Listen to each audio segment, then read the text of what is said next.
É legal de ver aqui essa imagem no templo de Luxor, o tamanho das pessoas em relação às estátuas.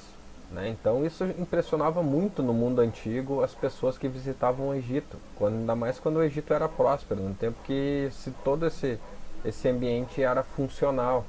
Né? Então são estátuas gigantescas, né? São imagens lindas, maravilhosas. Né? Então a gente tem obeliscos aqui, todos eles adornados, escritos, ó, tudo escrito, tudo mostrando, contando a história do Egito e tudo mais. Né? O Egito ele vai passar por algumas mudanças ao longo do seu governo, aonde a gente vai ter algumas representações que é feita em baixo relevo, né, como essa aqui que é para dentro da pedra, e alguns que é em alto relevo, como se fosse essa parte da cabecinha aqui das estátuas, né, para fora. Tá? Então, muitas das histórias dos egípcios antigos teve alguns faraós que simplesmente reescreveram, porque elas eram feitas de em baixo relevo e alto relevo, né, no caso assim, né. Então mudou bastante a questão do Egito. E também se reconstruiu a história do Egito, né. Então aqui a gente tem um papiro, que é o típico papel feito, né, do papiro mesmo, é uma planta que nasce no Egito, e através da folha desse papiro, que parece uma palha, né, ele vai sendo prensado e com a resina que ele solta, ele vai grudando uma tira na outra. Então, na verdade, esse papel aqui, ele é feito de diversas tirinhas. É claro que aqui na imagem acho que não vai dar bem para ver, mas dá para ver que ele parece umas fibras, ó, e parece uma tira aqui, outra tira ali, outra tira ali e tal.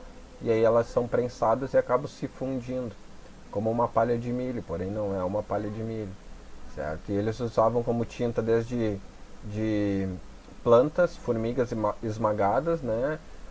Cascas de árvores e etc. para fazer essas pigmentações e essas cores, certo? Então, na verdade, um templo, por exemplo, como esse aqui que era uma urna, né, relacionada à religião, à questão da mumificação e tal, todas as paredes elas eram adornadas e contavam um pouco da passagem dessa pessoa que estava sendo sepultada ali naquela região, naquele sarcófago. Né? Então mostra quanto eles se importavam com esse tipo, né? Ou melhor, com a passagem da vida após a morte. Né? Então aqui a gente tem outra urna. Não, é a mesma urna, porém em outro ângulo a foto. Né? Aqui é tudo a mesma urna. Aqui a gente tem uma múmia, ó. Dá para perceber a múmia, porque ela ficava mais ou menos 70 dias no sal grosso para tirar toda a parte líquida, né, sangue, água e etc. do corpo, deixava ele desidratado e a partir de então se fazia esse processo de enrolagem das bandanas. Então determinadas faraós pediu a bandana de determinada forma, né, de determinada posição, e outros pediam de outra posição. Né? Então isso mostrava um pouco da dinastia, quando é que ele foi enterrado e quando foi feita essa múmia, né? Quando foi mumificado e etc. Né? Então as bandagens nesse aqui dá pra ver que foi um pouco diferente desse aqui, né? Opa, desse aqui, certo?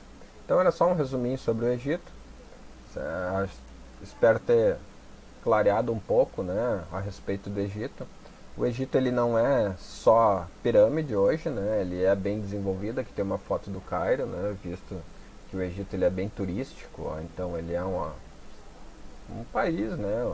Gigantesco. Ó, aqui a gente tem o Rio Nilo e atualmente ele é dessa forma aqui, o Cairo, né? Que é a capital do Egito. É gigante, é um lugar próspero, né? Bem desenvolvido e tal.